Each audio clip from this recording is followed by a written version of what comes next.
Hello everybody. In this video I'll be discussing and sharing my experience of having ectopic beats, PVCs, symptoms. I experienced these symptoms 2 years ago, and first time it happened I was very scared. It was I couldn't tell you whether it was an ectopic beat or PVC. And for those of you that are not aware what PVC or ectopic beats are, they are similar to flutters or palpitation, but they are all unique in their own ways. PVCs, premature ventricular contractions, which are when your heart is pumping, the electrical circuit pops up somewhere else in your heart and sends the signal. Instead of your natural rhythm of the heart pumping, it just sort of messes up the rhythm.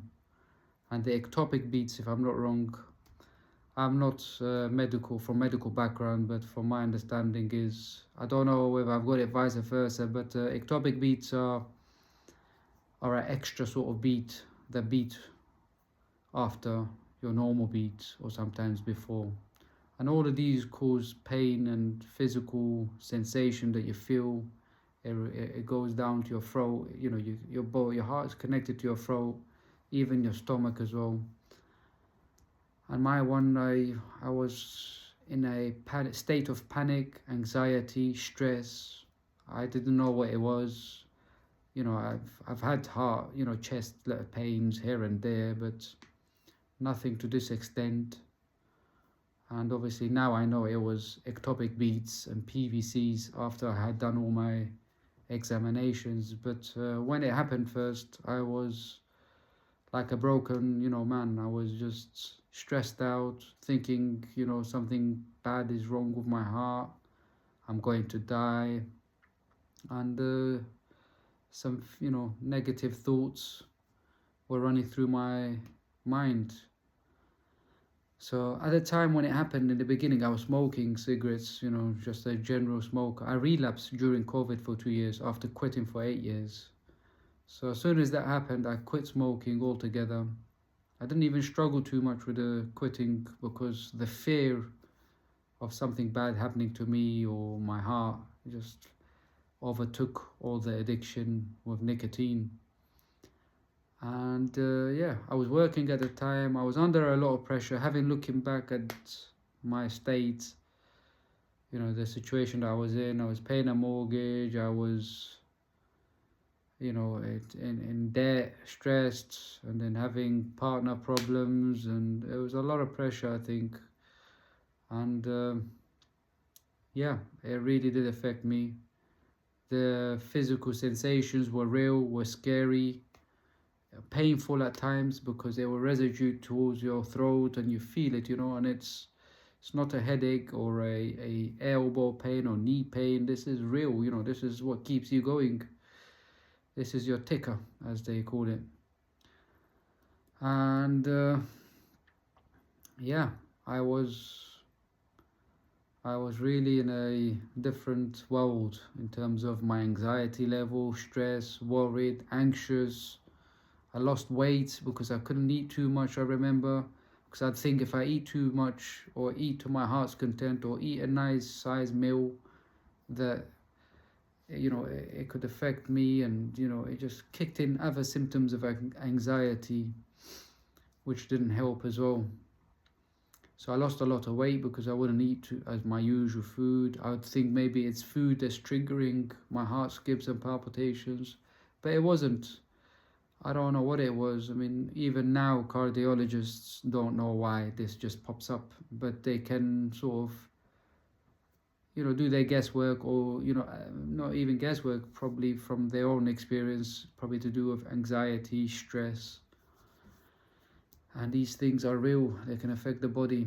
A lot of people, you or majority of the people on the streets or everyone, majority of people would have ectopic beats and PVCs, but they will not feel it. Some people are not in tuned or are not sensitive to these sort of symptoms, whereas I am.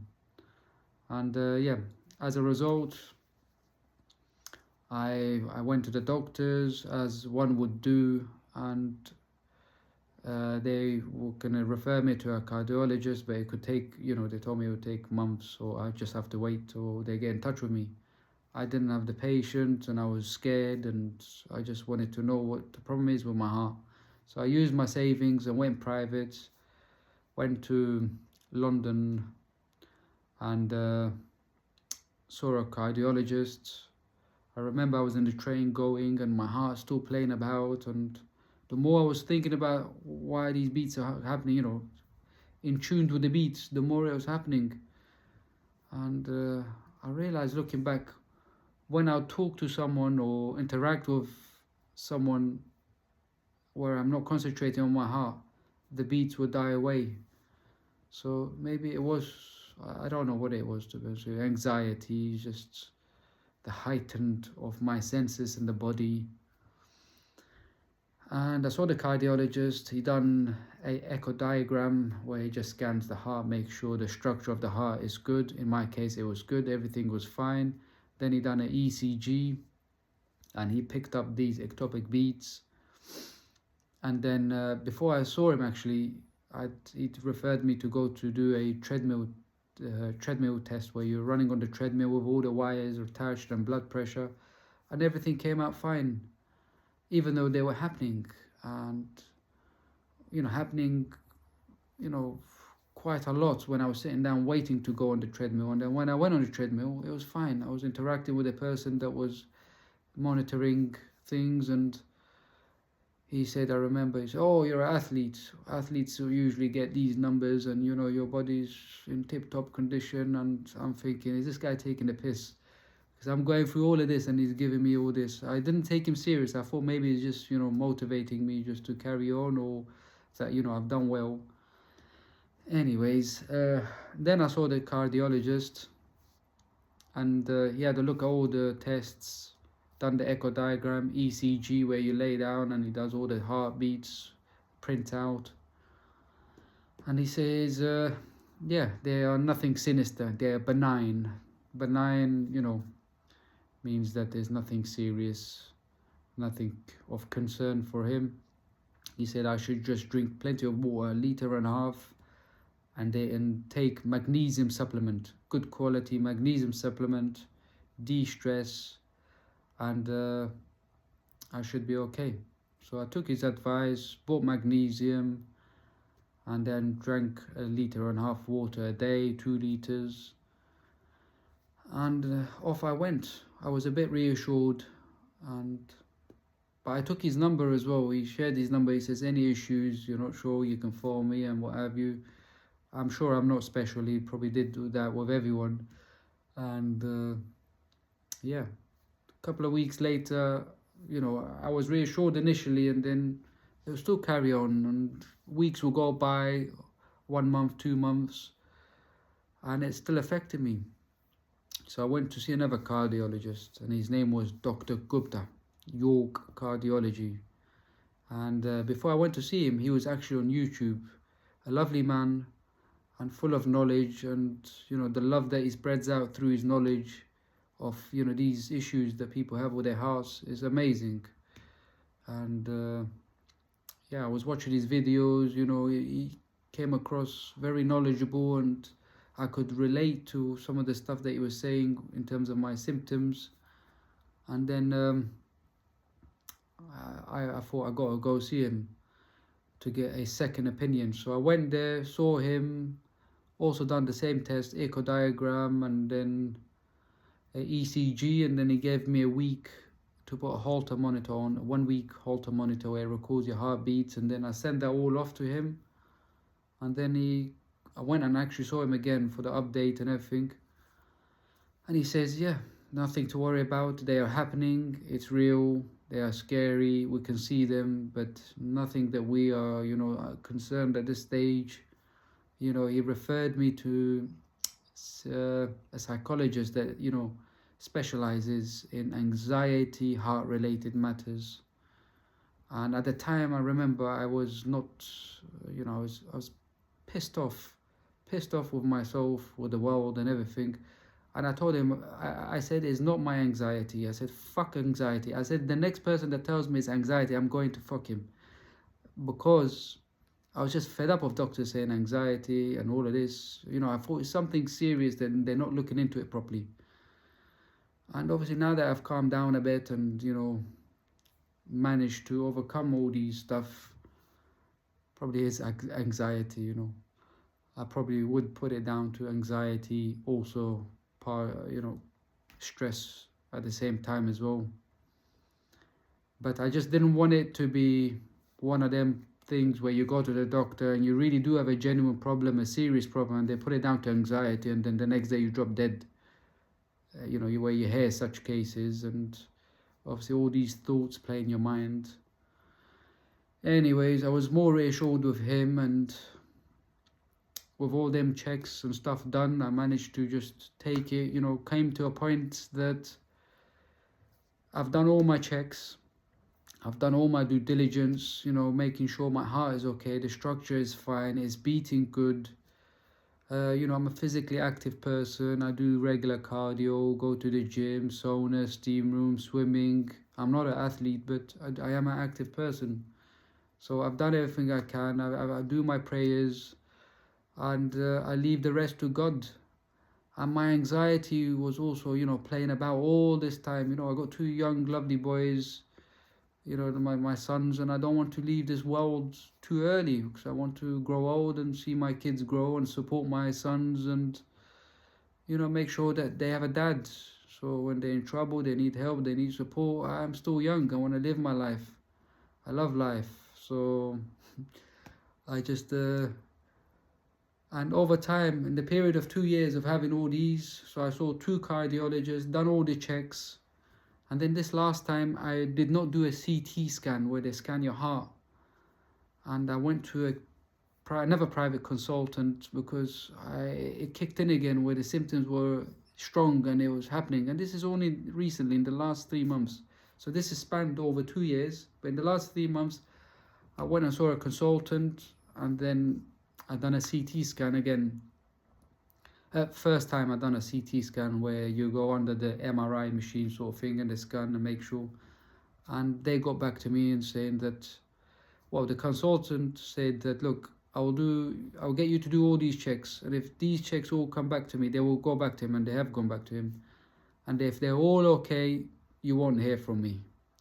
So, you know, I thank God I've not heard from him. And I got also the copies of the letter saying that everything's okay, everything's fine, there's no issue, they've not seen anything. So I've triple checked my heart and all the possible tests. And yeah, the symptoms are not as strong, and the the amount of times these symptoms are happening, the ectopics, the heart skips, are less and less. The odd one does pop up here and there, and even if I do, I just acknowledge it and just carry on what I was doing. And yeah, I think maybe my tolerance and, you know, the comfort that I know that I've done everything, my heart's okay, the structure's fine, I think that has given me a sense of comfort and acknowledgement that these things, you know, are not going to kill me when they happen. And yeah, the rest I leave into the higher being, you know, God's hand. You know, when my time is coming, or when my time is done, is done. There's not much I can do after that. I've done everything I can within my powers as a human being, and as a responsible person. I've done it all. So this is the bulk of my experience with heart skips and ectopic beats, and it really had some fundamental effects on me, you know, with my anxiety, you know, thinking about the future, you know, getting new skills, trying to save, trying to work and earn a good living, and, you know, thinking, why am I doing all of this? If my heart's playing like this at this stage, I could drop dead with the wrong beat. So, but I've managed to overcome this. So if you're also going through this, please leave a comment, and you know, it's nice to share experiences. And if you are also, you know, first symptoms and you're scared, and, you know, honestly, the first thing you should do is just make sure you go to a doctor, make sure that everything, they do all the checks. If they all give you the clear that your heart's okay, it's nothing sinister, it's all benign, as they like to say, then just, you know, make sure you do that and just relax, take it easy, because you've done your due diligence, you've done the important bit, and you'll be fine. You'll be fine. It's a cycle in the head, you know, especially if you have anxiety, and then it's just the ripple effect. The anxiety plays upon the physical symptoms keep on going, and then it's just like a roller coaster. But then you just need to cut it, you know, by doing, you do the tests, boom. Then after that, you know, you make sure you've done your research into why it's happening, or how it's happening, and it's not going to affect you, and you know, you acknowledge that certain things like stress, anxiety may have a play in it, so you'll be fine. But my advice from my own experiences, once you've got it confirmed from the doctors that it's fine, it's nothing sinister, you know, it's all benign, then I think you should just try to manage your symptoms by acknowledging it and not being scared, and just accepting whatever may happen. Ultimately, it's out of your hands. So yeah, I hope you've found this video helpful if you're going through this. And yeah, it's a journey. Certainly has been a journey, and I still have these symptoms, and I'm still sort of managing them, although be it I'm very calm and collective with it. And yes, I'll be making another video, and I'll give you guys an update regarding the sort of magnesium I took and what other supplements, and how I managed to, you know, maybe restore my body's minerals, that if I was lacking anything, especially magnesium. Majority of the populations in the Western countries, we're all lacking magnesium. We're not getting enough magnesium from the foods that we eat, which is essential for muscle relaxation, especially the heart. But that's a whole different topic, and I'll be making another video, the connection between nutrition and the magnesium and the heart benefits and stuff. Thank you for watching my video.